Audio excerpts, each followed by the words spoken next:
चलिए दोस्तों बात करते हैं एक और नई क्वेश्चन के बारे में। इस क्वेश्चन में एग्जामिनर ने कहा एक वर्ग के विकर्ण की लंबाई 9√2 सेंटीमीटर है। वर्ग को त्रिभुज बनाने के लिए पुनः आकार दिया गया है।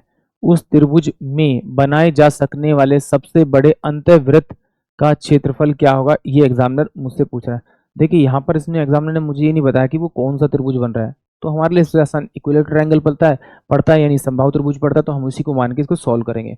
चलिए, एक्चुअली एग्जामिनर ने क्या कहा कि भाई एक वर्ग है और वर्ग का विकर्ण दे रखा है। मुझे मालूम है कि जो वर्ग जो होता है उसमें जो ट्रायंगल कट के आता है बनता है वो आइसोलेस राइट एंगल ट्रायंगल बनता है, यानी कि ऐसा एंगल बनता है जिसकी दो साइडें बराबर होती हैं और उसका एक एंगल 90 डिग्री का होता है। अगर ये बात आपको पता है तो आपको ये पता होना चाहिए साइड को √2 से मल्टीप्लाई करेंगे तो उसकी हाइपोटेन्यूज आ जाती है। यानी कि अगर सिंपल सी बात करूं तो मेरे पास में वर्ग की जो भुजा आ जाएगी वो मेरे पास में 9 आ जाएगी। अगर ये 9 है, ये 9 है, ये 9 है, तो इन चारों को जोड़ूंगा तो परिमाप आ जाएगा। तो 9 इंटू में 4 ये मेरे पास में इसका परिमाप होगा और जो परिमाप होगा वो बराबर होगा 3a इक्विलेटरल ट्रायंगल की सभी साइडों के योग के बराबर। तो इसे अगर मैं काटूंगा तो ये कितना आएगा 36, ये कितना आएगा, सॉरी 3 से कट जाएगा, 3 और 3 यानी कि 4 3 12, यानी कि उसकी साइड जो आ जाएगी वो 12 सेंटीमीटर आएगी। और मुझे मालूम है और मैंने बहुत सारी वीडियो में आपको बताया भी है कि अगर इक्विलेटरल ट्रायंगल के अंदर कोई सर्कल है तो अगर उसकी आपको रेडियस निकालनी है तो कुछ नहीं करना, जो उसकी साइड है उसको आपको 2√3 से आप डिवाइड कर दीजिए, आपको उसकी इन रेडियस मिल जाएगी। तो सोल्व करेंगे तो ये कितना होगा, 6 बाय में आपका √3 हो जाएगा।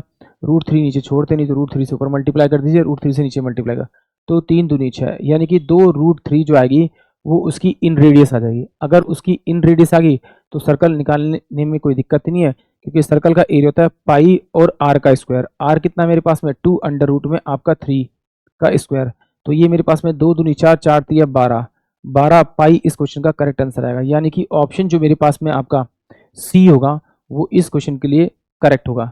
एक बार फिर देखते हैं जरा। देखिए एग्जामिनर ने क्या कहा कि ये मेरे पास में एक वर्ग दे रखा है, वर्ग दे रखा है। अब देखिए मैं मान लेता हूं कि भाई ये वाली जो साइड है इसकी ए है, तो ये वाली साइड भी ए होगी, ये वाली साइड भी ए होगी, ये वाली साइड भी ए होगी, क्योंकि ये वर्ग है यानी स्क्वायर है। एग्जाम ने इसका विकर्ण दे रखा है √9 अंडर रूट में आपका 2 दे रखा है, तो ये वाला एंगल मेरा 90 डिग्री का। पाइथागोरस थ्योरम लगाऊंगा तो ए का स्क्वायर प्लस में ये भी मेरे पास में ए का स्क्वायर होगा, बराबर में क्या हो जाएगा 9 का स्क्वायर और इंटू में √2 का स्क्वायर हो जाएगा।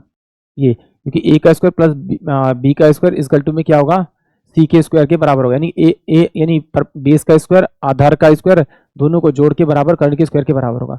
तो यहाँ देखिए 2a का स्क्वायर आ गया, बराबर में यहाँ जोड़ूंगा तो ये क्या होगा 9 9 से 81 इंटू में आपका 2 आ जाएगा। इस 2 से 2 काटूंगा तो a की वैल्यू कितनी आ जाएगी मेरे पास में 9 आ जाएगी, यानी कि इसकी साइड मेरे पास में 9 आ गई। और परिमाप में क्या, तो चारों साइड को जोड़ेंगे तो 9 चौक 36, 36 सेंटीमीटर इसका परिमाप होगा, जो कि बराबर होगा किसके बराबर होगा, एक समबाहु त्रिभुज के बराबर होगा। एक त्रिभुज के बराबर होगा तो मैं मान लेता हूँ कि समबाहु त्रिभुज होगा, और समबाहु त्रिभुज की सारी भुजाएं क्या होती है, बराबर बराबर होती है, तो वो 3a के बराबर होगा। तो इससे अगर इसको मैं काटूंगा तो 12 सेंटीमीटर क्या आ जाएगी, इसकी साइड आ जाएगी, यानी कि ये वाली साइड 12 है तो ये भी 12 हो जाएगी और ये भी 12 हो जाएगी। अगर समबाहु त्रिभुज के अंदर एक सर्कल बना है और उसकी अगर आपको त्रिज्या निकालनी है तो कुछ नहीं करना, जो त्रिभुज की साइड है उसको 2 अंडर रूट 3 से आप डिवाइड कर दीजिए, आपको उसकी अंतःवृत्त की त्रिज्या मिल जाएगी। और अगर कहीं आपको बाहरी वृत्त की त्रिज्या निकालने के लिए बोल दे कभी कोई दूसरे क्वेश्चन में, ये वाली त्रिज्या निकालने के लिए बोले, तो कुछ नहीं करना, जो त्रिभुज की साइड होती है उसको आपको √3 से डिवाइड करना होता है, यानी कि इन दोनों में से कोई एक को आपको याद रखना है और दूसरा आपको ऑटोमेटिक याद रहेगा, इस तरह से करना है। नहीं तो फिर आपको तरीका पता ही है कि भाई इस वाले को आप बाइसेक्ट कर दीजिए तो इक्विलेटरल ट्रायंगल है तो ये 30 हो जाएगा, ये 90 हो जाएगा, ये 60 हो जाएगा।